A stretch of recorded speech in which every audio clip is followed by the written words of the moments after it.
Bienvenue sur le ring du Book Fight Club, le podcast qui lit pour toi les livres que tu liras jamais. Les mémoires de ceux qui sont connus, de ceux qui font l'actu. Et c'est pas ChatGPT qui le fait, c'est juré. Du fond du fight, du fun dans tes oreilles pour animer ton run, ton trajet. Le podcast qui potasse et qui tabasse, tu peux plus t'en passer. Bienvenue sur le ring, le combat va commencer. Pense à t'abonner. 1988, Festival de Cannes. Le Grand Bleu est sifflé par les critiques avant de cartonner en salle et devenir culte pour toute une génération. Son jeune réalisateur, propulsé dans la cour des grands, arrache enfin au milieu le droit de faire ses films. Il s'appelle Luc Besson, il a 29 ans. Cannes encore, 4 ans après. Reservoir Dogs fait sensation après avoir vécu l'humiliation à Sundance quelques mois plus tôt. Le monde entier découvre un jeune réalisateur prometteur, fou de cinéma, au style très novateur. Il s'appelle Quentin Tarantino, lui aussi à 29 ans. Ils ne sont pas nés dans le milieu, n'ont pas fait d'école de ciné. Ils sont juste deux cancres décrocheurs et autodidactes qui ont trouvé dans le cinéma le moyen d'exprimer leur créativité, de faire entendre leur voix originale. Réalisateurs, scénaristes, metteurs en scène et producteurs, ils ont offert au 7e art de grands films, d'autres plus contestés. Mais ils ont surtout imposé leur indépendance, leur liberté de jongler avec les genres, d'offrir du divertissement pur, parfois jubilatoire, tout en ouvrant la porte à la génération suivante. Les désormais sexagénaires Luc Besson et Quentin Tarantino partagent en outre d'être dans la ligne de mire de la cancel culture. À tort ou à raison, on le verra. Le Dracula de Besson, plus grosse prod de l'année du ciné français, sorti cet été, s'est fait laminer par les critiques et plutôt boudé par le public. Et Tarantino, qui a toujours promis de s'arrêter après son 10e film, comme Besson avant lui, qui a finalement réalisé une vingtaine de films, Tarantino donc a finalement abandonné son ultime projet avec Brad Pitt dans le rôle d'un critique de ciné porno dans le LA des 70s. Trop une redite de ses précédents films, selon lui. À eux deux, Besson et Tarantino écrivent une page de l'histoire du cinéma. Celui des années 90-2000, de la révolution numérique, des effets spéciaux accessibles, de la déconstruction des cinémas de genre et de la liberté revendiquée de sauter de l'un à l'autre. Mais le cinoche de Besson et Tarantino, c'est aussi celui de l'hyperviolence stylisée, de la bande-son léchée, omniprésente, des grands méchants humains presque sympathiques, et des personnages centraux féminins forts, badass, iconiques, cathartiques. Et ça, c'est plutôt classe. Pour vous, chers auditeurs, j'ai lu leurs mémoires et vais vous raconter leur parcours assez dingue. À ma gauche, Luc Besson, 66 ans, avec 453 pages. À ma droite, Quentin Tarantino, 62 ans, avec 410 pages. Que le duel commence.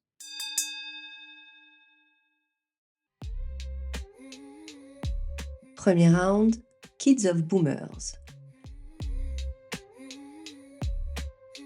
Si techniquement Besson et Tarantino font partie de la génération du baby-boom, leurs parents, qui les ont eus très jeunes, ont toutes les caractéristiques de cette génération née juste après-guerre, éprise de révolution, de liberté, à la parentalité, disons, alternative. Les parents de Besson et Tarantino ont certes connu la guerre, mais ils étaient gamins, et ils ont surtout connu la libération, le début des Trente Glorieuses, du Flower Power. En 68, ils bossaient déjà, étaient déjà parents, donc pas sur les barricades, mais suffisamment jeunes pour avoir déjà fait leur propre révolution individuelle.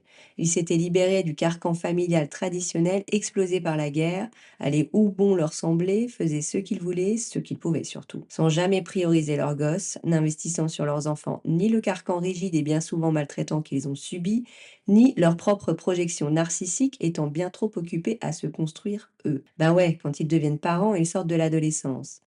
Besson et Tarantino, en 68, sont encore des gamins, donc eux non plus ne sont pas sur les barricades. Mais cette révolution, ils l'observent, elle les construit, les nourrit, eux et leurs rêves, et ils la subissent dans ce qu'elle a pu avoir de nocif, la déstabilisation de l'autorité parentale tradie rejetée sans mode d'emploi alternatif. Oui, la démocratisation de notions de psychologie de l'enfant, de pédagogie, la conceptualisation même d'une nouvelle éducation n'est alors encore qu'à ses prémices. Avec Enfant terrible, paru en 2019, Luc Besson règle ses comptes. Avec la presse, l'entre-soi snob du cinéma français qui le méprise et jubile de ses difficultés, lui qui traverse alors une tempête financière et judiciaire. En 2019, Bulle Caisson, il fallait que je le place, est dans la mouise. Sa société de production EuropaCorp est au bord de la faillite après une succession de bides. Et sa cité du cinéma, sa Cinecittà, son Hollywood Made in France fondé à Saint-Denis en 2012 est dans l'œil de mire de la justice qui enquête sur son financement public louche. Et une femme l'accuse de viol quand d'autres voix s'élèvent pour dénoncer ses comportements abusifs. Besson entend donc laver un peu son honneur et vendre aussi quelques livres, probablement. À cette France qui ne considère pas sa success story de self-made man comme une fierté nationale et ne l'honore pas comme il le mériterait. Oui, Monsieur Besson a une haute estime de lui-même, ou plutôt une faille narcissique abyssale, car c'est aussi avec sa famille qu'il règle ses comptes. Il raconte tout, année après année, sans filtre, de sa famille dysfonctionnelle et polytraumatisée sur plusieurs générations, du manque d'amour, d'attention, de cadre parental, de sa solitude d'enfant unique, de son cheminement artistique décousu, non détecté ni encouragé, de ses galères, de sa débrouille, de sa détermination jusqu'à la consécration du Grand Bleu. Besson naît en 59 à Paris et commence par nous raconter l'histoire de son père. C'est un film. Le petit Normand vit en direct le débarquement.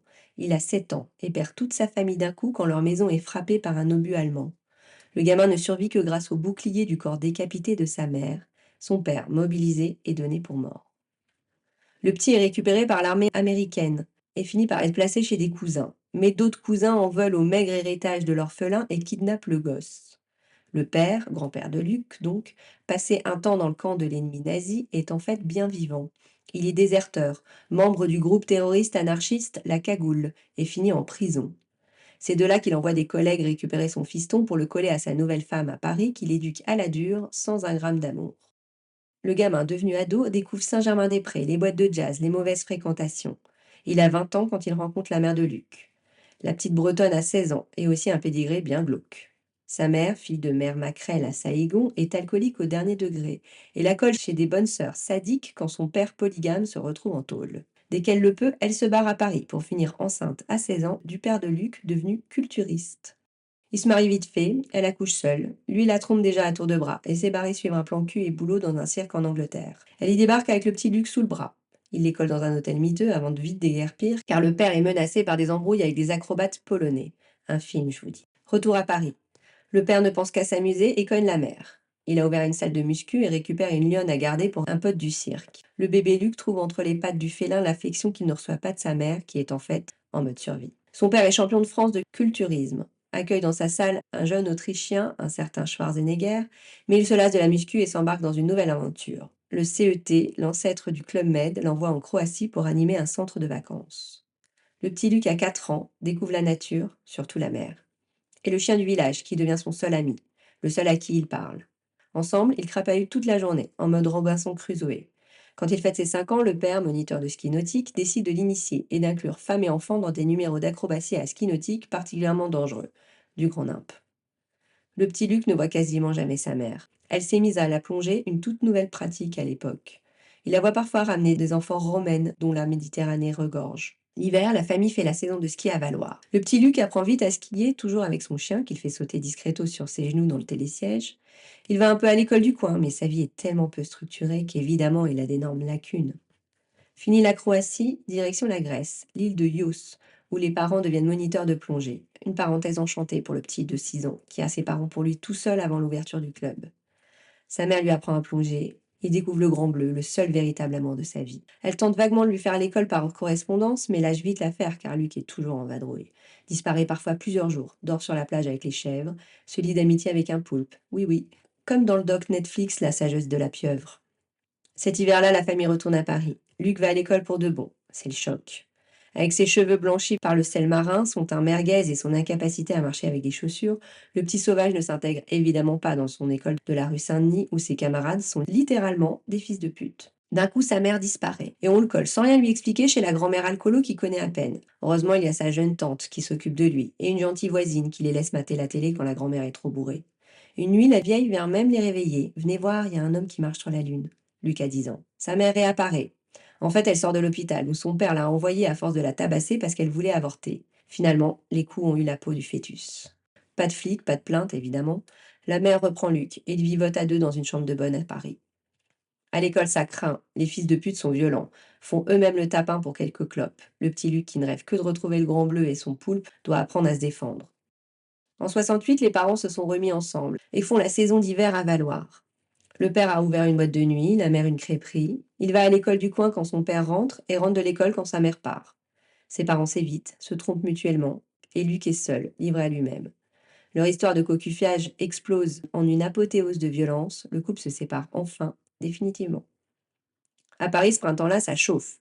Luc est en sixième au lycée Turgot, en plein épicentre de la révolte étudiante.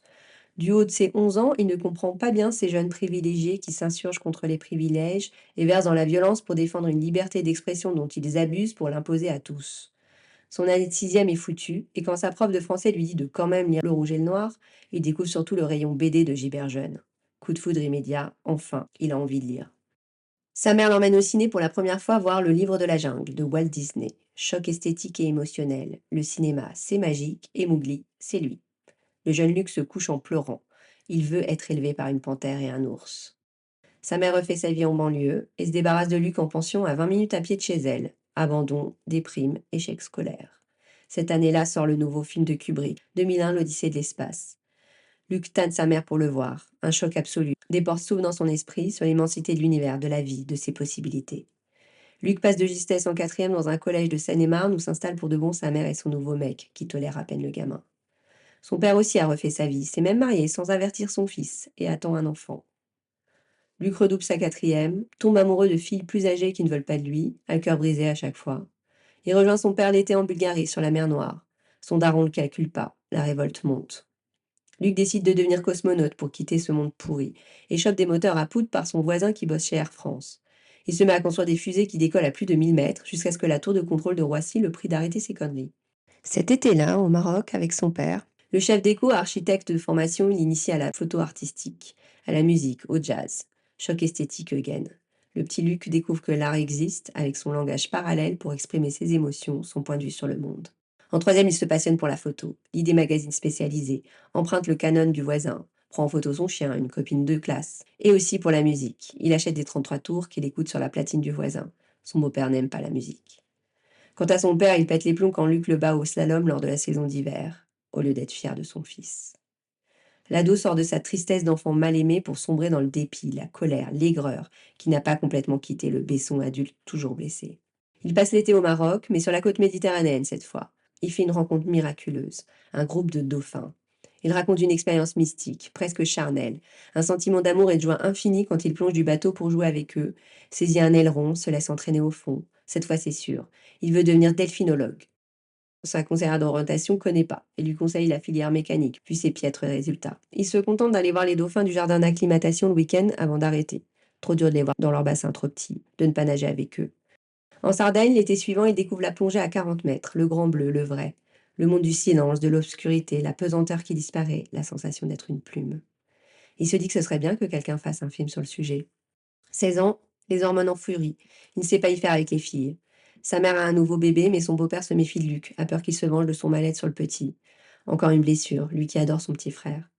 La famille s'enfonce un peu plus dans la campagne de Seine-et-Marne. Encore un nouveau lycée, en pension cette fois, en attendant que la maison soit construite. Nouvel abandon. Il est la pièce rapportée gênante dans le foyer de ses parents. La pension est un enfer. Une soixantaine d'ados en rut, délaissés par leurs parents et enfermés ensemble. Luc fait un carnage pour échapper au bizutage qui s'apparente plus à l'agression sexuelle. Il est viré une semaine et découvre une violence qu'il ne soupçonnait pas. Quand il revient, tout le monde a peur de lui, sauf les filles, qui sont impressionnées. Quand en classe, il étudie Candide de Voltaire, quelque chose fait tilt.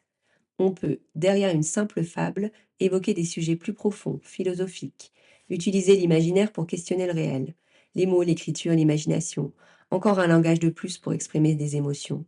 Il se met à écrire des histoires, de la science-fiction. L'été de ses 17 ans, il part sans son père au club en Sardaigne pour passer son diplôme de moniteur de plongée et enchaîner sur la saison. On le colle au baptême, il est comme un poisson dans l'eau, les clients l'adorent. Le soir, comme tous les géos, il est sur scène, participe au spectacle. Épuisant, mais kiffant. Au lycée, il se charge du spectacle de fin d'année et y apporte sa patte Club Med. Carton plein. Le pion lui demande de faire un spectacle chaque trimestre. Lui ne demande que ça, d'exprimer sa créativité, et s'y met à fond, bosse les décors, les lumières, les textes, met en scène ses camarades pour livrer à chaque fois le meilleur show. Ses profs ont compris qu'il fallait le menacer de le priver de ses spectacles s'il ne remonte pas ses notes. Deal. Son dernier spectacle, Star Singe l'homme Zan, est un triomphe et lui achète sa place en terminale. Standing ovation, même les profs le félicitent. Le jeune Besson découvre le succès, le sentiment d'être enfin bon à quelque chose. L'été dans le sud de l'Italie, il rempile pour une saison de moniteur de plongée. Et là, le drame. Trop fougueux, amoureux, il décide de partir seul en plongée pour remonter une amphore. Il a une sinusite, la mer est mauvaise. Accident de pression, il perd momentanément la vue, ça claque dans sa tête, du sang plein le masque. Rapatriement à Marseille, hôpital. Il s'en sort indemne, mais la plongée, c'est fini. À vie. Ses parents sont loin, il n'y a personne à son chevet. L'été est foutu, il a nulle part où aller. Il retourne au club. Sa chérie s'est remaquée, sa vie est en miettes. Sauf qu'un documentariste sous-marin italien est invité au club et diffuse son dernier doc, Jacques Mayol, l'homme dauphin. Épiphanie pour le jeune Luc qui regarde ça, lui aussi en apnée, fasciné comme jamais. Le médecin de Marseille lui a interdit la plongée en bouteille mais n'a rien dit sur l'apnée. Ce fada de Besson se met à s'entraîner jusqu'à atteindre les 50 mètres en 50 secondes en apnée. Il atteint cet état d'extase où le cerveau, en manque d'oxygène, envoie tout ce qu'il peut pour rendre la mort plus douce. S'il a la trouille de sa vie, bien sûr, il recommence dès le lendemain. Terminal, il en veut à la terre entière, surtout à sa mère. Il répond au prof, se rebelle. Les autres élèves le fuient. C'est l'année où il faut décider du reste de sa vie, de l'adulte qu'on veut devenir. Il fait la liste de ce qu'il aime, l'art, tous les arts. En décortiquant sa liste, il s'aperçoit qu'il y en a un qui réunit tous les autres, le 7e. C'est décidé, ce sera le ciné ou rien. Avec Cinéma Spéculation, paru en France en 2023, Quentin Tarantino livre un récit autobiographique par petites touches, à travers son éducation cinématographique. En racontant les films qui l'ont marqué quand il les a vus petits, il donne une leçon d'histoire du 7e art des 70s, ce moment de bascule, où le ciné US devient éminemment politique, entend montrer le réel dans ce qu'il a de plus sombre. Et en racontant les coulisses de chaque film, de l'écriture du scénario au montage financier, en passant par la psychologie des réalisateurs, l'ego des acteurs, la pression des studios, Tarantino nous donne de précieuses clés de décryptage de son cinéma, de sa propre démarche de cinéaste, à travers ses influences majeures, mais aussi ses chocs esthétiques et émotionnels originels de petits garçons précoces face à des films d'adultes. Car le petit Quentin a vu très jeune, dès leur sortie, des films ultra-violents, choquants, sombres. Tarantino naît en 63 dans le Tennessee, dans le bled pourri des parents redneck alcoolos de sa mère, élève infirmière de 16 ans qui vient de se faire larguer par le père de Quentin, un aspirant musicien-acteur new-yorkais de 29 ans peu intéressé par la paternité. Quand il a 3 ans, ils partent vivre à Los Angeles où sa mère épouse un musicien qui joue le rôle de figure paternelle pour le gamin jusqu'à leur divorce quand Quentin a 10 ans. Un diagnostic de lymphome qui s'avérera erroné pousse alors la jeune mère solo à envoyer son fils vivre pendant 1 an dans le trailer park glauque de sa grand-mère toxique. Quand elle se sait tirée d'affaire, elle récupère son fils et s'installe avec ses 2 meilleures copines dans une espèce de famille recomposée girl power où les mecs de passage vont et viennent. Il raconte. Toutes 3 jeunes, jolies et dans le vent, en pleines années 70 funky avec un faible pour les athlètes. 3 femmes sexy, une blanche, une noire, une mexicaine, partageant un appartement avec un garçon de 10 ans. Nous étions une sitcom. C'est donc avec sa mère, son beau-père, puis les divers petits amis de sa mère que le petit Quentin découvre le cinéma. Jeune, très jeune, et pas n'importe quel cinéma. Pas des dessins animés, pas des films pour enfants. D'ailleurs, il écrit que c'est Bambi qui l'a le plus traumatisé. Ouais, la bande-annonce tout en mignonnerie n'annonçait pas le carnage des chasseurs. Le petit Quentin n'a pas apprécié être pris en traître. Alors que des films violents, dark, torturés comme Délivrance, Massacre à la tronçonneuse ou Taxi Driver l'ont aucunement traumatisé, dit-il. Faut dire qu'à LA, au début des 70s, le cinéma est omniprésent.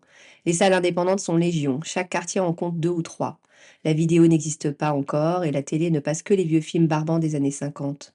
Pour voir le cinéma de la nouvelle génération de cinéastes, il faut aller en salle, sans qu'il y ait des doubles, voire des triples séances. Ce que font la mère de Quentin et sa bande. Et dans sa bande, il y a Little Q, qui a le droit de les accompagner à condition qu'ils ne fassent pas chier. C'est aussi simple que ça.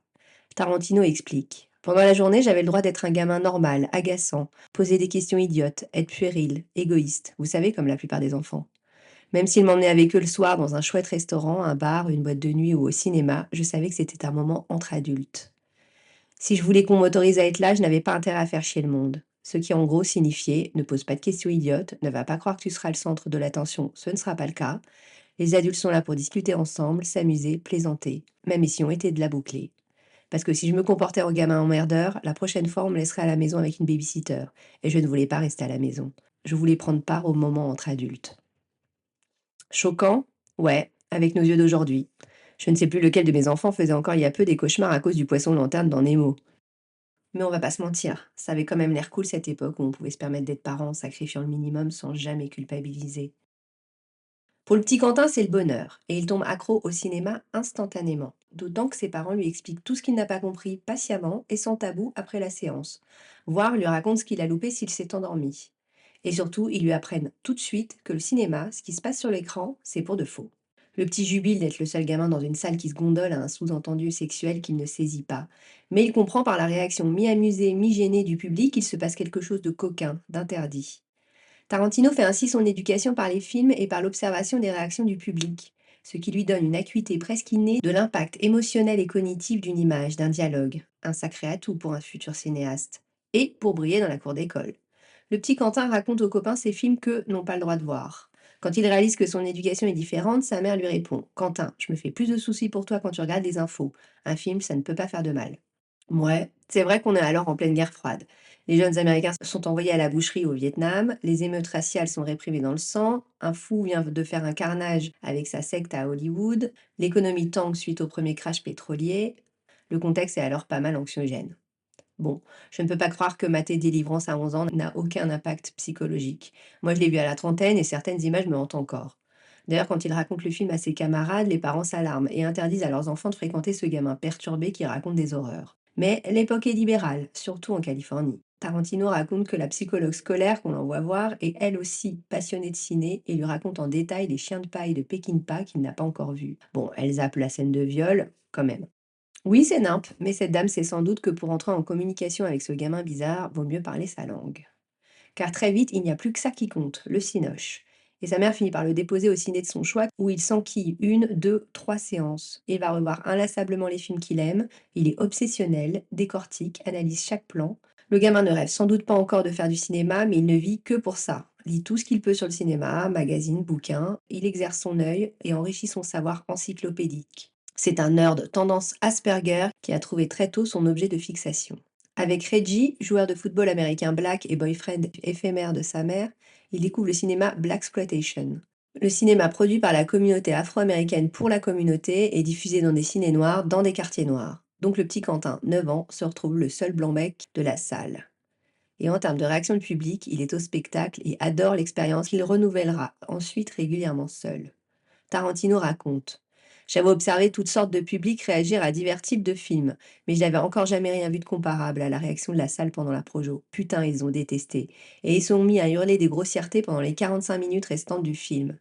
La première fois que j'ai entendu l'expression suce-moi la bite, c'est quand un des spectateurs a hurlé ça à l'intention d'un des personnages à l'écran. Puis les insultes sont devenues de plus en plus salaces. À chaque minute qui passait, le public semblait atteindre un niveau supérieur de mépris pour le film et leurs insultes n'en étaient que plus drôles. Bref, le gamin se bidonne et tombe amoureux du genre auquel il rendra hommage avec son film Jackie Brown. Il découvre aussi les films de kung-fu de Bruce Lee, les comédies de Woody Allen, les films d'horreur des nouveaux maîtres de l'époque, Polanski, De Palma, les films de guerre, de mafieux, de malfrats, de Coppola, Scorsese. À la télé, il regarde tout ce qui passe, les vieux westerns de John Wayne, les films d'Elvis. Et puis en 76, il y a Rocky et Stallone, dont il tombe fou amoureux.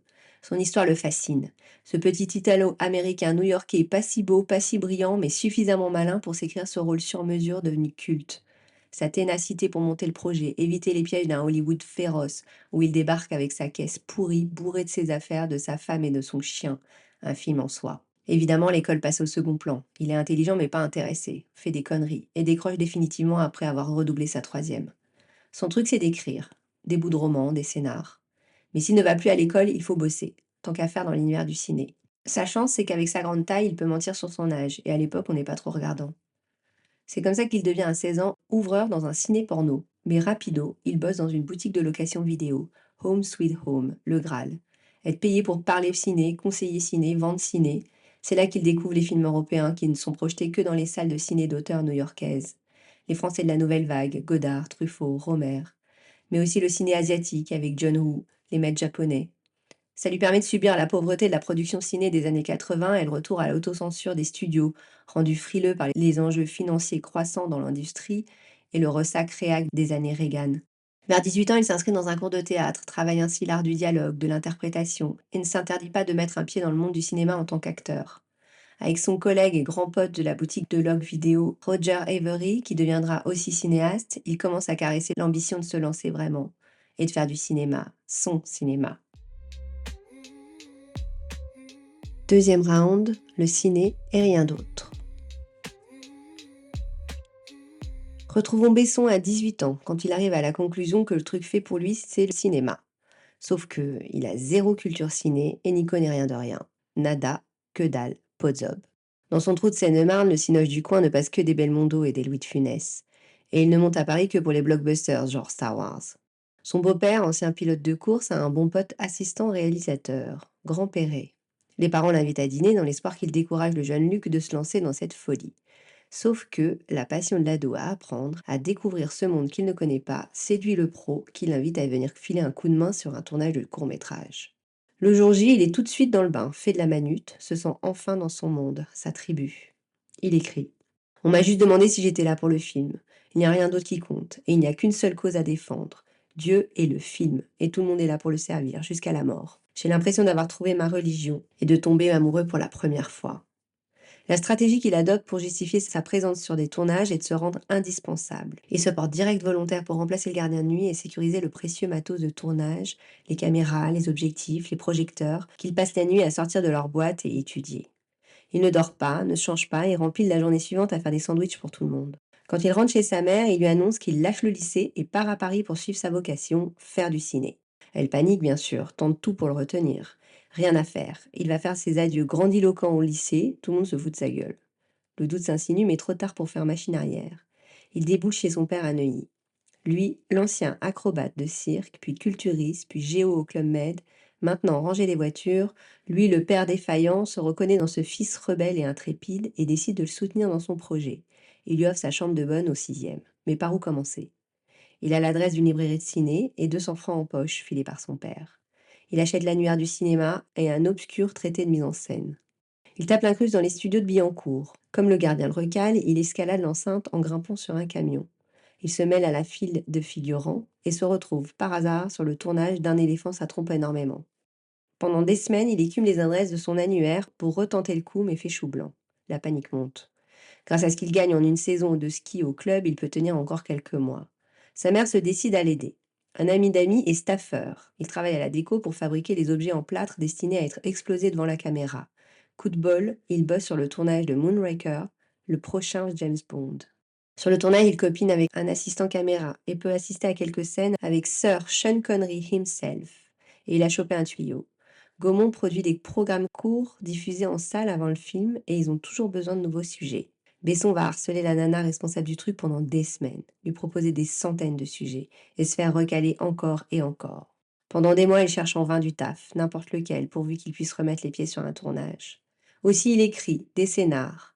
Il va au CNC pour comprendre la technique, les normes attendues d'un vrai scénar pro. Un gars sympa lui indique les poubelles où il pourra trouver les doublons, les recalés, les dossiers de présentation. Il veut se lancer, réaliser un court-métrage. Il monte une société de prod, ouvre un compte en banque. Le banquier se fout de sa gueule, lui rend son chèque de caution. Le petit Besson humilié se vengera en envoyant systématiquement une non-invitation à ses avant-premières à ce banquier qui ne croyait pas en lui. S'ensuit de longs mois où il ne sort de sa piole que pour aller au ciné, voir tout ce qui passe. Le reste du temps, il écrit, rature, jette et recommence. Il alterne entre moments de profond désespoir en mode « j'y arriverai jamais, je ne suis qu'une merde » et période de remontada, je vais leur montrer à tous ce que je vaux. Son script qu'il rature et re-rature s'intitule « Le 5e élément ». Grand Perret réapparaît. Il l'invite chez un pote chef opérateur dans le sud. Sa cause, ciné du soir au matin. Le petit Luc est tout oui. Mais pas de bol, il est appelé sous les drapeaux. Chasseur alpin, 12 mois à Chambéry. Coup de bol, le commandant est fan de ciné. Besson le baratine, bien sûr qu'il connaît Delon, Belmondo, Gabin. Il obtient comme ça une perme pour taper l'incruste à Cannes, pour le festival. Il se faufile dans les pince-fesses, bouffe gratos au buffet, se fait pote avec les gars de la sécu, dort sur la plage. Il s'incruste sur le marché du film et voit en loose day tous les films étrangers qui chargent des distributeurs. Retour à la caserne. Pendant sa perme d'été de 15 jours, il tourne un cours, une histoire de sirène au club en Italie. Le chef de village est un pote, la sirène une copine géo. Grand Perret lui trouve du matos, une caméra pourrie, noir et blanc, sans son. Il trouve une monteuse à Paris qui veut bien bosser gratos. Se tape les allers-retours depuis Chambéry pour faire avancer son film le week-end. À l'armée, il s'est trouvé une planque, projectionniste, mais il reçoit un blâme quand il diffuse le trop subversif Z de Costa Gavras. 20 ans, fini l'armée, il peut terminer son premier film de 12 minutes. Grand Perret lui organise une projo, Besson est trop fier, mais son film est une bouse. Son pote lui lâche: Luc, si tu veux continuer dans ce métier, il y a quelque chose d'important que tu dois savoir. Quand on n'a rien à dire, il faut fermer sa gueule.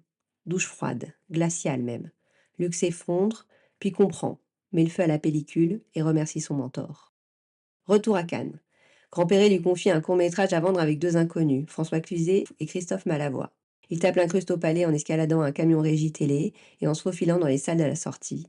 Il voit comme ça tous les films de l'année, dont Apocalypse Now de Coppola. En voyant ce chef-d'œuvre, il prend une leçon d'humilité. Il a tout à apprendre. Il n'arrive pas à vendre le film, traîne dans les bars et tombe sur les frères Jolivet, croisés des années plus tôt au club. Début d'une solide amitié. Pierre et Marc l'incluent dans leur bande. Diane Curis qui vient de cartonner avec Diabolomante, Alexandre Arcadi avec le coup de Sirocco, des chefs-op, des producteurs. Certains sont des anciens du club, comme Elie Chouraki qui vient de sortir son premier film. Retour à Paris. Grand-Perret lui propose un stage sur un tournage de pub dans le sud. Seule condition, avoir le permis et une voiture. Pas de problème. Il a 5 jours pour passer le permis qu'il a déjà raté 2 fois.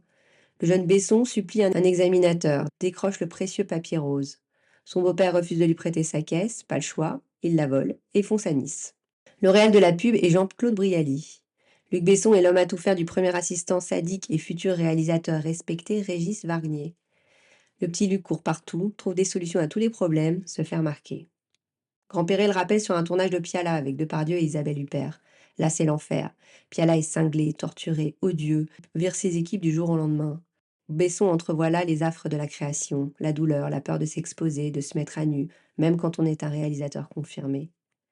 Quand son père est muté et lâche son appart et donc la chambre de bonne, Pierre Jolivet lui propose son canapé. La bande des Jolivet est joyeuse, créative et se marre bien avec eux. Il y a là Jean-Pierre Bacry, Gérard Darmon, Richard Boringer, François Cluzet. En rentrant du Cinoche aux Halles, sur le quai du métro, Besson tombe sur une porte interdite au public, entr'ouverte. Il explore comme ça toute la nuit les entrailles de Châtelet-les-Halles, passe sous les escalators, se retrouve dans les tunnels, au milieu des rails, et dans cet univers parallèle voit des traces de vie. Des bougies, des vêtements, un matelas. Il tient une idée de scénar, ce sera Subway. Pierre Jolivet l'embauche comme assistant réel sur un court-métrage. Il est même payé pour la première fois, 200 francs, trop content. Grand-Perret l'envoie être stagiaire dans sa boîte de prod.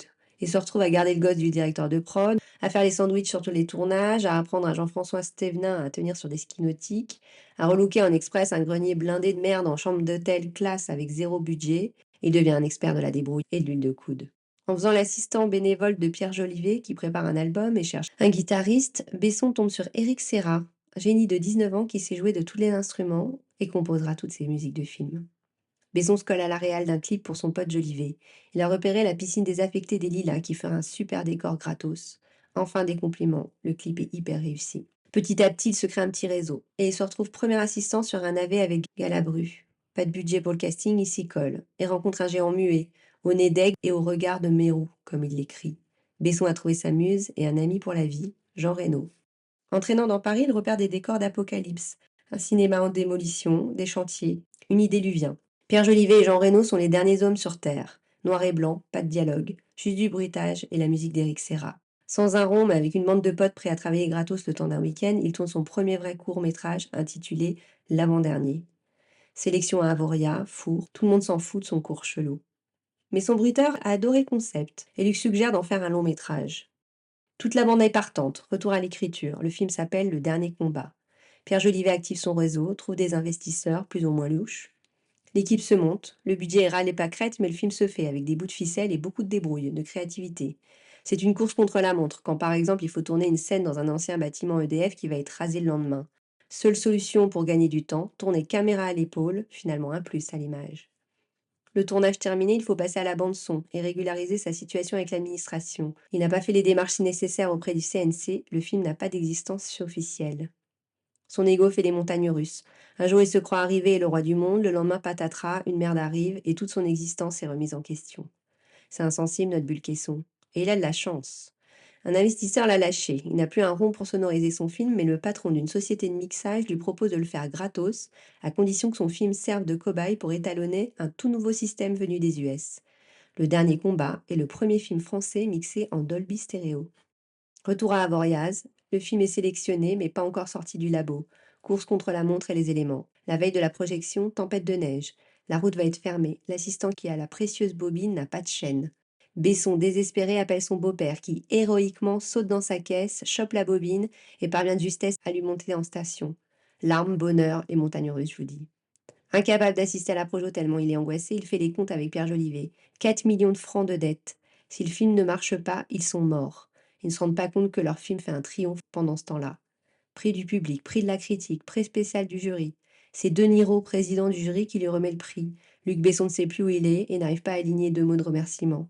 Il se retrouve dehors, en t-shirt, sous la neige, les bras chargés de prix, encerclé de journalistes qui enfin s'intéressent à lui. Il voit sa mère en pleurs. Elle lui demande pardon. Pardon de ne pas avoir cru en lui. Luc Besson se sent enfin reconnu. Il n'a pas encore 24 ans. Los Angeles, 86. Tarantino décroche grâce à son pote du vidéoclub son premier job sur un tournage en tant qu'assistant de prod. La vidéo d'aérobic de Dolph Lundgren, le boxeur russe de Rocky IV. On peut pas faire plus beau signe du destin. En 87, il coécrit et réalise un premier long dans lequel il joue My Best Friend's Birthday. S'il ne va pas au bout du montage, certains dialogues lui resserviront pour le script de True Romance. Il décroche des petits rôles, notamment dans une sitcom populaire. Ça lui permet de gagner de quoi vivre en attendant. Avec son pote, ils coécrivent un scénar, The Open Road. Il y a là l'histoire de True Romance, des scènes qui seront finalement dans Reservoir Dogs, Pulp Fiction, Tueur né. Ils ressentent le scénar sur la trame de True Romance et cherchent désespérément à le produire et le tourner eux-mêmes. Ils se prennent vent sur vent, mais leur scénar plaît, et ils finissent par le vendre 40 000 $. Quand Tony Scott sort le film en 93, Quentin a déjà vendu un autre scénar, Tueur né, réalisé en 94 par Oliver Stone. Mais Tarantino désavoue le film, trop éloigné de son script original. Retour en 90, Tarantino a le seum de ne pas avoir eu les moyens de réaliser lui-même ses 2 premiers scénars quand une rencontre change tout. Au barbecue d'un pote commun, il sympathise avec un jeune producteur, Lawrence Bender. Tarantino commence à lui dérouler une idée qui vient de lui venir, un film de braquage à la narration déconstruite, non linéaire. Bender est séduit par l'idée, intrigué par le bonhomme et lui conseille d'écrire son scénar. Il écrit Reservoir Dogs en moins d'1 mois et file montrer sa V1 au producteur. Lui voit tout de suite le potentiel, nettoie un peu le script, le rend présentable formellement et se met en quête de financement. Réunit 30 000 $. Tarantino compte jouer le rôle de Monsieur Pink et confier le reste des rôles à des postes aspirants acteurs. Mais Bender fait lire le scénar à son ancien prof de théâtre, dont la femme actrice connaît Harvey Keitel. Quand Keitel a le script entre les mains, il dit «Banco, je joue dedans et je coproduis». Tarantino est archi fan de l'acteur depuis tout petit. Il en parle longuement dans son bouquin quand il raconte la première fois qu'il a vu Taxi Driver. Tarantino est intraitable. Impensable d'imaginer Taxi Driver sans Harvey Keitel dans le rôle du Mac. Même si dans le script original, le souteneur est Black, ce qui est pour lui une trahison impardonnable de la part de Scorsese. Mais il pardonne quand même parce que Harvey Keitel, le magnétique, l'envoûtant Harvey Keitel, qui parvient à rendre la pire raclure pas si détestable. Ça, c'est tout ce qu'il aime dans le ciné, Quentin. L'humanité dans ce qu'elle a de meilleur et de pire, les frontières de la morale qui tanguent, le tout sur fond d'identité raciale. C'est ça qui rendait le scénar de Taxi Driver si brillant. Bref. Avec Keitel on board, le film prend une toute autre ampleur. On n'est plus dans le petit film indé amateur. Bender lève 1,5 million, ce qui est correct mais pas ouf. Keitel paie pour organiser un casting à New York. Ils auditionnent Viggo Mortensen, George Clooney, Samuel L. Jackson, David Duchovny, mais trouvent finalement leur héros avec Steve Buscemi, un acteur de théâtre qui tente de percer au ciné et qui vient juste de rencontrer les frères Coen. Et Michael Madsen, vu dans War Games et Thelma et Louise. Tarantino veut Tim Roth pour jouer Monsieur Orange, mais l'acteur british qui vient d'incarner Van Gogh pour Robert Altman refuse de passer une audition. Tarantino ne le lâche pas, l'invite à picoler, et Tim Roth, bourré, finit par accepter de faire une lecture. Chris Penn, le frère de Sean, rejoint le cast. Le jeune acteur bosse depuis l'enfance, on l'a vu notamment dans Footloose, et il est suffisamment torturé pour ce rôle de fils à papa gangster. Hélas, malgré le coup de boost de Reservoir Dogs, sa carrière ne brillera jamais autant que celle de son frère et il mourra à 40 ans d'une overdose. Tarantino, qui s'apprête à tourner son premier vrai film avec un vrai budget et de vrais acteurs, doit baliser comme il faut. Donc il profite du laboratoire des cinéastes de Sundance Institute fondé par Robert Redford pour tourner une scène de répète avec Buscemi. Le réalisateur Terry Gilliam, qui est dans le coin, observe, apprécie ce qu'il voit et encourage Tarantino. Pas mal comme réassurance. La première semaine de tournage est pénible. Il passe 3 jours sur la scène du resto, Tarantino multiplie les prises, les angles et ne semble pas savoir ce qu'il fait. L'équipe commence à baliser, mais se détend quand il voit la qualité des rushs. Aussi, le vieil acteur qui joue le commanditaire du braquage est complètement fou, agressif, n'apprend pas son texte et saoule tout le monde, à commencer par Tarantino. Ils finissent par en venir aux mains et c'est Kettel et Metzen qui les séparent. Le jeune réalisateur vire le vieil acteur sur le champ, sous les applaudissements de l'intégralité de l'équipe. Reservoir Dogs fait sa première au festival de Sundance en janvier 92. C'est un désastre. Des problèmes techniques ont perturbé la projection et l'extrême violence de cet ovni cinématographique a fait fuir les spectateurs, dont Wes Craven, maître de l'horreur qu'admire depuis toujours Tarantino. Une blessure pour le jeune réalisateur. Mais une nouvelle projection, organisée peu après par une puissante agence artistique, réunit tout le gratin d'Hollywood et cette fois séduit. Après sa présentation à Cannes, Reservoir Dogs sort en France, fait la tournée des festivals européens, raflant de nombreux prix, puis sort aux US dans 19 salles, ce qui est plutôt confidentiel vu la taille du pays, et au Royaume-Uni où il cartonne. Au total, le film est un succès, rapportant 22 millions de dollars au box-office, soit une rentabilité de 1468%. Tarantino reçoit l'absolution des critiques comme du public et peut envisager tranquillement la suite de son œuvre. Troisième round, chef-d'œuvre, flop et scandale. Couronné à Avoriaz pour le dernier combat, Besson se retrouve soudain courtisé. Jean-Jacques Hano lui donne un précieux conseil. Suis ton film, fais la promo partout, en province, à l'étranger. Gaumont sort modestement le film avec un micro-budget pub. Le bouche à oreille est insuffisant. Le film risque d'être déprogrammé. Alors il fait imprimer des tracts, rameute les potes, racole dans les files d'attente, des ciné parisiens. Il embarque Reynaud et Serra pour une tournée des ciné de province. Les salles sont combles, enthousiastes, surtout dans les villes étudiantes. Le film ne dépasse pas les 100 000 entrées, mais il est sélectionné dans une douzaine de festivals.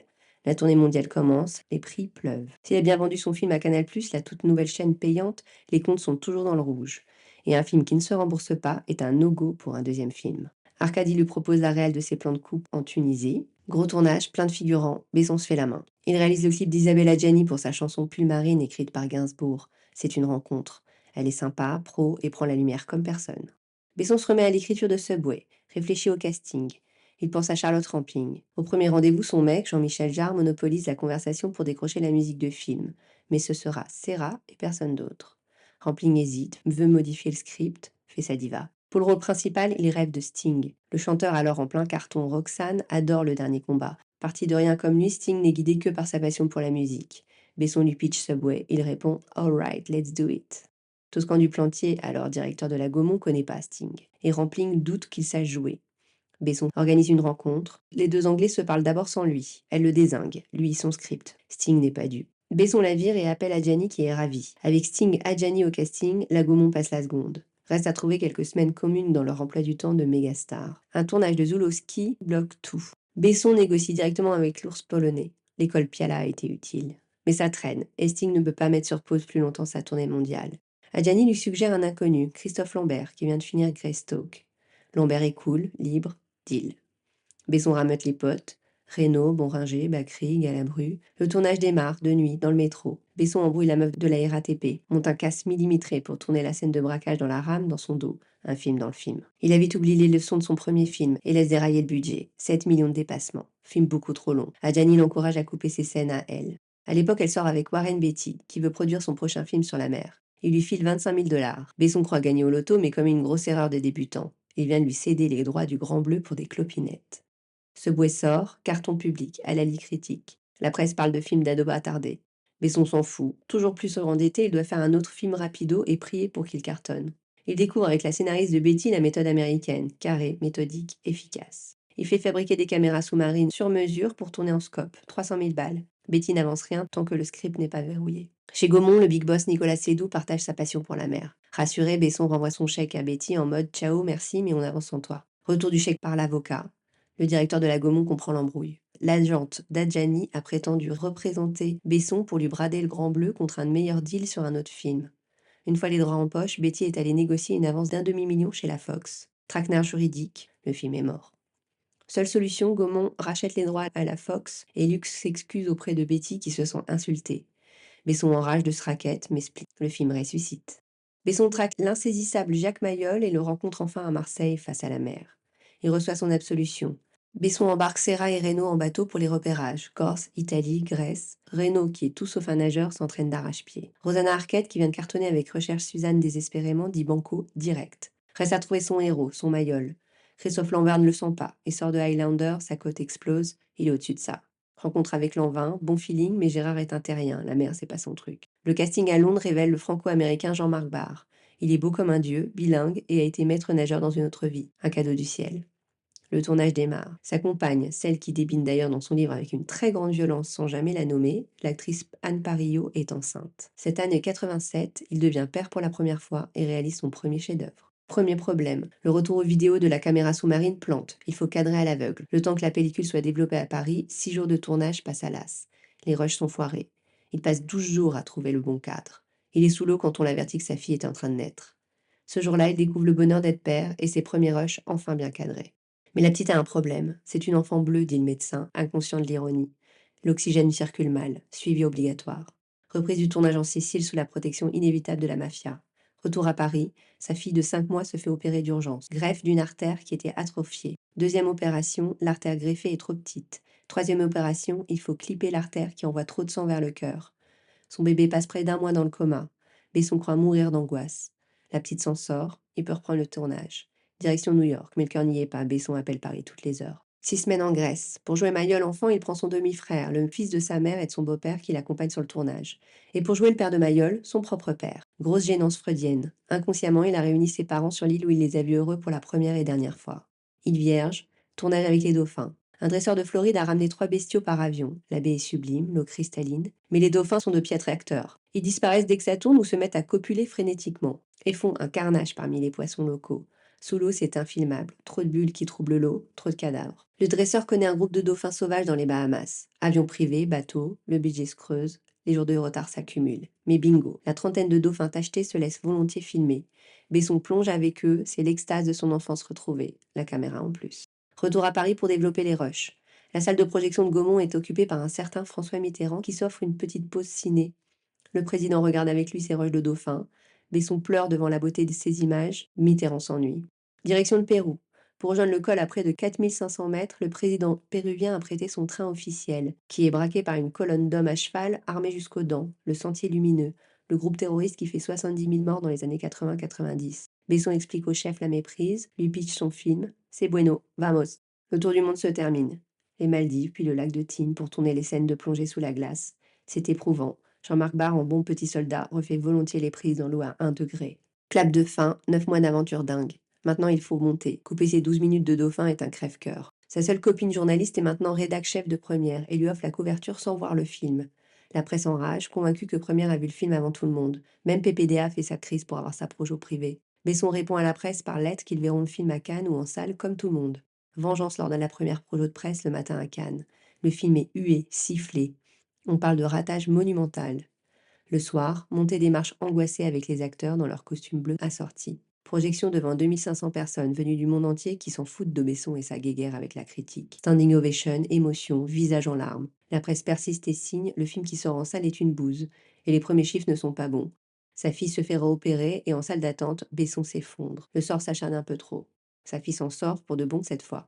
C'est tout ce qui compte. Le Grand Bleu, les dettes, il s'en fout. Sauf que le film va finir par marcher, cartonner même. Le Grand Bleu devient un phénomène de société. Fin du livre de Besson, mais pas de son parcours de cinéaste. En 90, il monte sa première boîte de prod, Les Films du Dauphin, et enchaîne avec son 4e film, Nikita, avec sa compagne Anne Parillo dans le rôle titre. Cette histoire de jeune toxicomane recruté par les services secrets français est peut-être bien mon film préféré de Besson.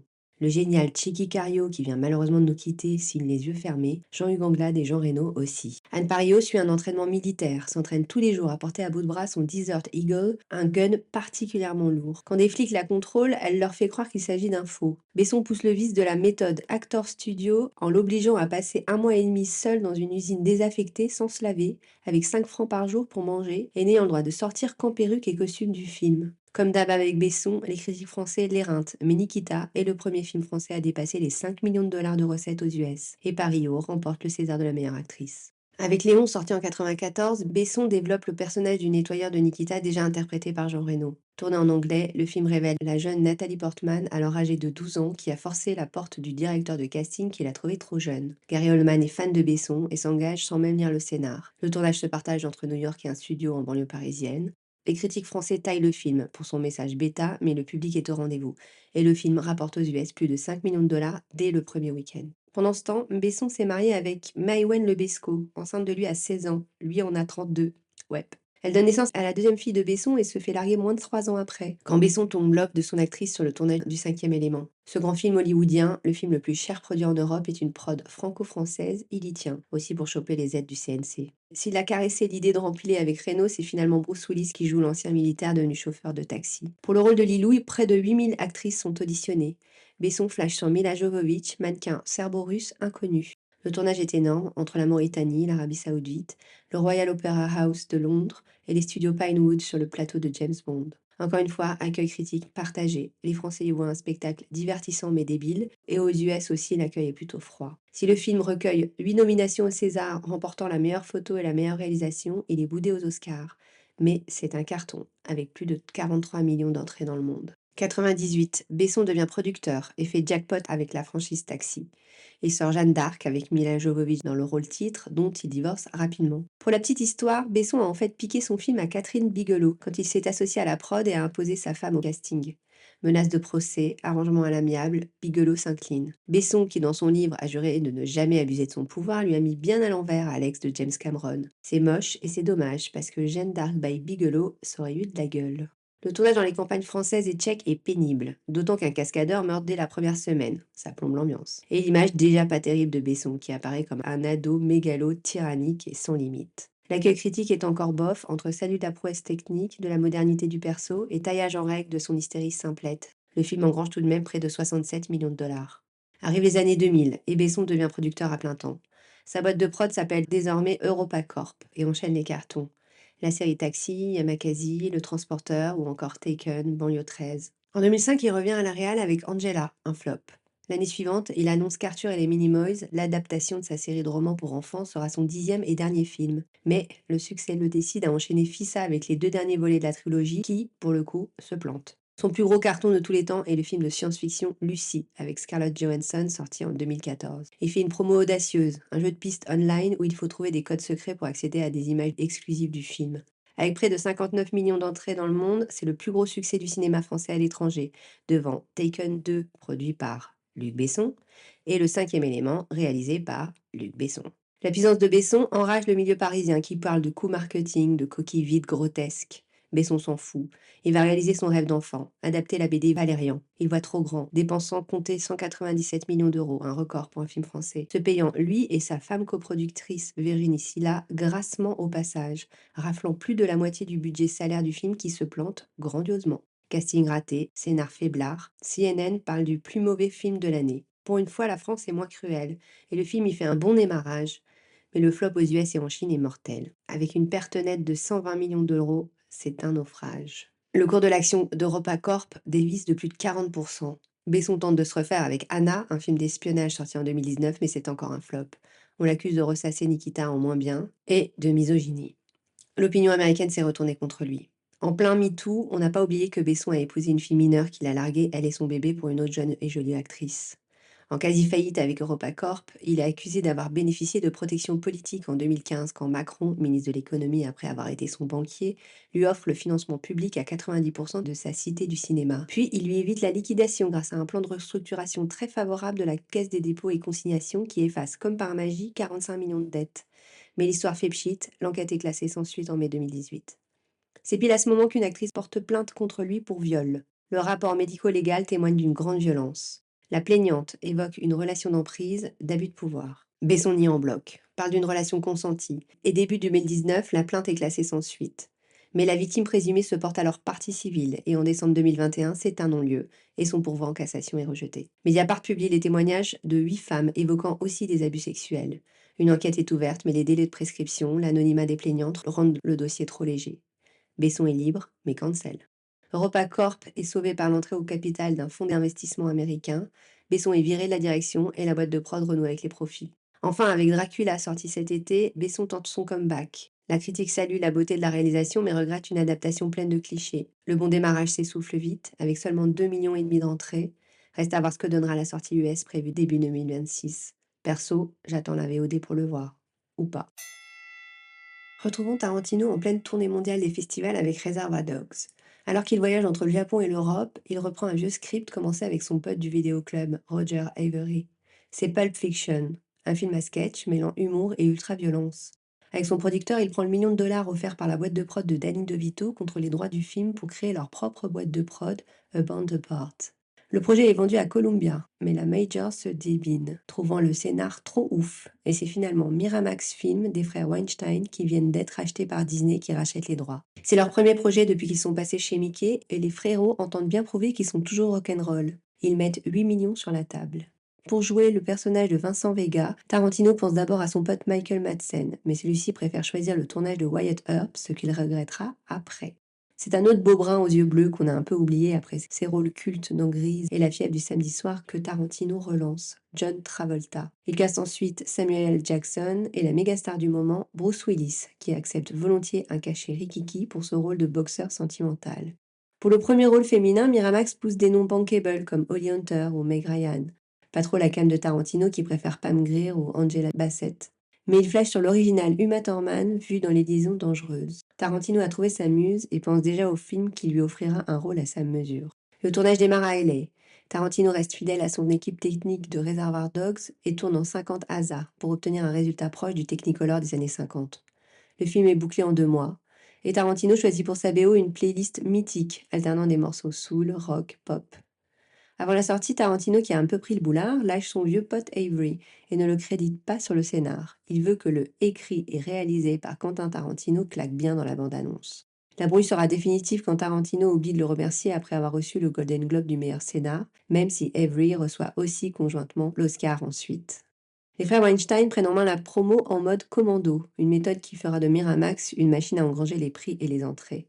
En compète officielle à Cannes en 94, ils mettent le paquet sur l'événementiel, les invitent à déj et à dîner, autour des acteurs principaux. L'équipe est jeune, fun, s'entend à merveille et fait bien la teuf.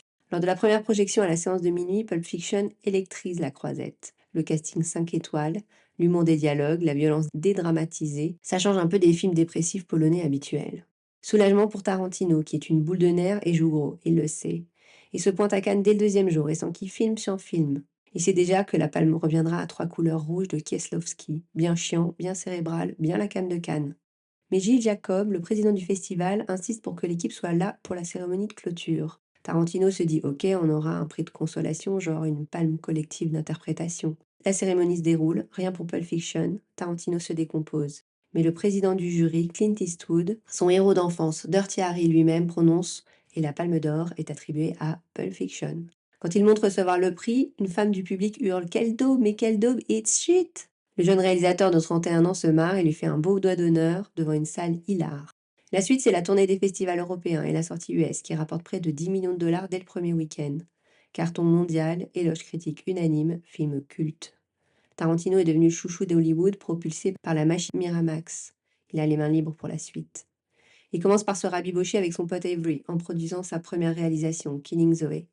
Il joue dans Desperado de Robert Rodriguez, réalise un épisode cultissime de la série Urgence et se plante discretos avec Groom Service, film à sketch collégial dont il écrit et réalise un segment. En 96, il signe le scénar et joue dans le génial Une nuit en enfer, réalisé par son pote Rodriguez. Le film marchouille, reçoit des bonnes critiques, mais sa performance d'acteur voit à Tarantino une nomination au Razzie Award pour le pire second rôle masculin. En 97, il revient à la réal avec Jackie Brown, son hommage au film de la Blaxploitation dont il raffole les gamins. Le casting est somptueux autour de Pam Grier, Samuel L. Jackson, Bridget Fonda, Robert De Niro, Michael Keaton. La BO encore soignée et nostalgique. Malgré des critiques élogieuses, les entrées sont décevantes. La recette du film de genre, hommage au film de genre de Tarantino, commence à lasser. D'autant que des voix s'élèvent et accusent Tarantino d'appropriation culturelle et lui reprochent son usage immodéré dans ses dialogues du mot interdit commençant par un N. Le réalisateur activiste Spike Lee a compté 38 occurrences dans Jackie Brown et dérape comme il faut quand il dit que s'il utilisait le mot youpin dans ses films, c'en serait fini pour lui à Hollywood.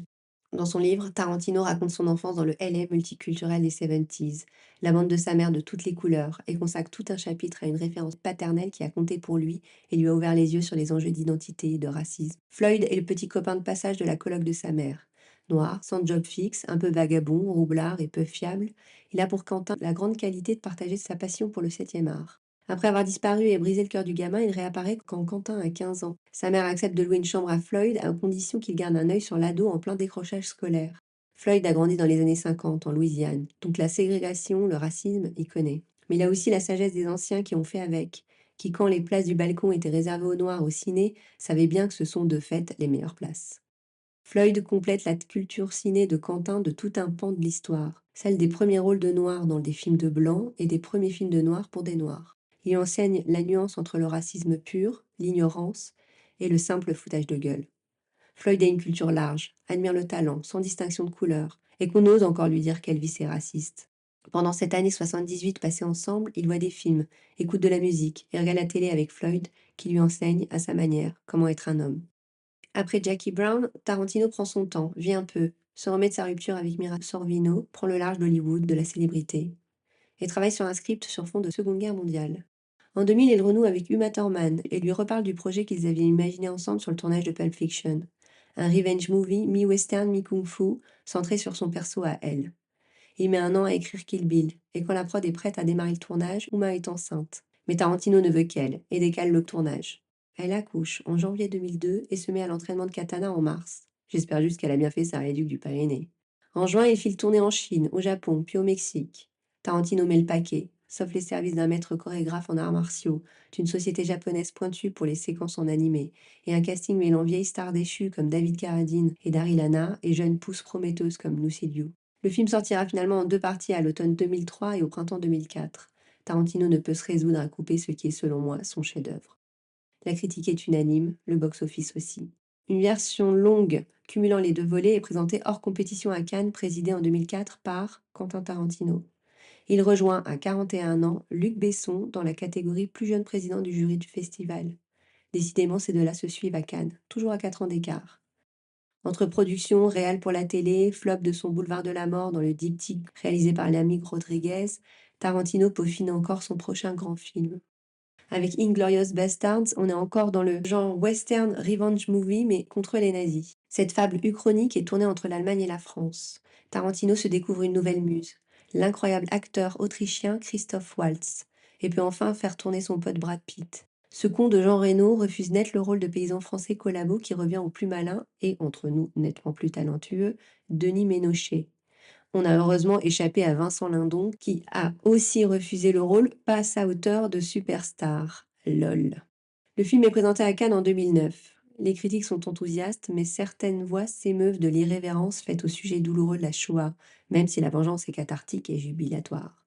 Le public, lui, est fan, et le film rapporte près de 330 millions de dollars. La révélation Christoph Waltz reçoit le prix d'interprétation à Cannes, mais aussi l'Oscar, le Golden Globe et le BAFTA du meilleur acteur dans un second rôle. 2011, nouveau western, nouveau revenge movie historique, et clair hommage au maître Sergio Leone. Django Unchained entend venger l'Amérique de son péché originel, l'esclavage. Retour de Christoph Waltz, Samuel L. Jackson et apparition de Leonardo DiCaprio, fabuleux dans ce film, Jamie Foxx et Kerry Washington. Le tournage se balade entre la Californie, le Wyoming et la Louisiane. Le film sort aux US le jour de Noël 2012 et tape dans le Milan, une fois encore. Appuie là où ça fait mal, dans une Amérique encore gangrénée par les séquelles de cette histoire tragique et archi-violente. Carton encore une fois avec plus de 425 millions de dollars de recettes.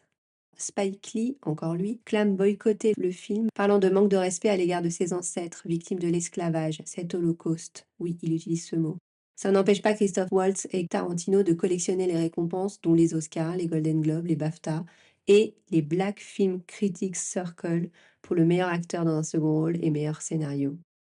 Son 8e film à la Scoumoun dès le départ. Les 8 salopards est encore un western, mais son scénario fuite. Tarantino se sent trahi et annonce abandonner avant de se raviser. Le tournage est une tannée, dans le grand froid du Colorado. Ennio Morricone compose la zik, un honneur pour le fan Tarantino. Mais la promo est perturbée par un appel au boycott des flics de plusieurs grandes villes américaines quand Tarantino a ouvert sa gueule un peu trop fort lors d'un rassemblement du mouvement Black Lives Matter. Mais ça n'empêche pas le film de sortir comme prévu à Noël 2015. Sauf que la copie a déjà fuité sur Internet. Les critiques sont mitigées, certains sont lassés, voilà une redite, un manque d'idées nouvelles. Enfin, 2017, Once Upon a Time in Hollywood est l'avant-dernier film de Tarantino, s'il tient sa promesse de n'en faire que 10. Fini le western. Voici une ode au cinoche des 60s, 70s dans le LA de son enfance, traumatisé par le meurtre sataniste de Sharon Tate que Tarantino entend ici venger. La prod du film est perturbée par l'affaire Weinstein, producteur historique de Tarantino qui tombe enfin après des décennies de méfaits. Rapidement, les droits sont revendus à Sony et Tarantino s'en sort en jouant tout de suite la carte de la franchise, sans se débiner, contrairement à beaucoup qui bottent en touche. Oui, il savait, oui, il a fermé les yeux. Et il déclare: Si j'avais fait ce que j'aurais dû faire alors, je n'aurais pas dû travailler avec lui. Mais Uma Thurman, qui balance aussi avoir été victime de Weinstein, accuse Tarantino de mauvais traitement sur le tournage de Kill Bill, plus précisément de mise en danger, lors d'un crash en voiture dont elle a gardé de graves séquelles. Là-dessus aussi, Tarantino assume son erreur et regrette la détérioration de leur relation. En revanche, quand elle se plaint qu'il lui a craché dessus et étranglé, il évoque des choix de mise en scène consentis par l'actrice. Quand le film sort, les critiques sont bof, saluent le jeu des acteurs DiCaprio, Brad Pitt et Margot Robbie, mais déplorent des longueurs. Perso, je me suis endormie dans le premier quart d'heure. Et une vision trop idéalisée, presque indécente d'un passé à bien des égards problématique. Le public est pourtant fidèle et le film explose les records, frôlant les 400 millions de recettes. Côté cœur, après avoir formé avec Sofia Coppola un power couple made in Hollywood au début des années 2000, il a fricoté un temps avec sa costumière sur Django et les 8 salopards. Mais depuis 2017, il est avec une chanteuse israélienne avec qui il s'est marié et a eu 2 enfants et vit en Israël. Ce qui ferait, selon moi, un merveilleux thème pour son ultime opus. Risqué dans un Hollywood où on célèbre désormais le Hamas, en arborant tranquillement le symbole de la main ensanglotée sur sa robe ou son costard de grand couturier. Sujet touchy et politiquement explosif donc, oserais-je dire, digne d'un grand Tarantino? Alors oui, bien sûr, le cinéma de Tarantino explose systématiquement Besson en termes de qualité et d'entrée. Mais il a tout de suite bénéficié de la culture du risque, des moyens gigantesques de l'industrie du cinéma US et de l'appui bulldozer de Miramax, quand Besson se débattait dans une industrie française fonctionnalisée. Reconnaissons à notre Frenchie d'avoir réalisé l'exploit de se construire un bel empire, contre vents et marées, d'avoir explosé les records tricolores au box-office, acquis une notoriété internationale, bousculé l'esprit franchouillard snobinard resté bloqué à la nouvelle vague et ouvert la porte à un ciné grand public, purement divertissant et ambitieux en termes de moyens. Je viens juste de voir Chien 51 de Cédric Jiménez. La filiation est évidente. Un scénar simpliste, au message politique bené, mais servi par un casting populaire, une esthétique impeccable, pour un spectacle explosif, débordant d'effets spéciaux qui en foutent plein les yeux. Le problème Besson, c'est Besson, sa personnalité, son ambition dévorante et revancharde à en devenir amoral, la violence de son égotisme. Si son livre est passionnant tant le parcours est dingue, ses ouin-ouin de Calimero sont vraiment insupportables. Quant à Tarantino, lui qui a trouvé l'amour et est devenu père dans une nation haïe de tous, on peut raisonnablement espérer qu'il dépasse le simple hommage au ciné de son enfance pour nous offrir un dernier grand, beau film. Avec du sens, de l'humour et de la violence, pourquoi pas, mais sans gimmick, de références snob pour geek. En tout cas, cet ultime Tarantino, moi, j'irai le voir. Voilà, je vous remercie de m'avoir écouté et vous donne rendez-vous pour un prochain duel beaucoup plus superficiel, quoique. Allez, à plus!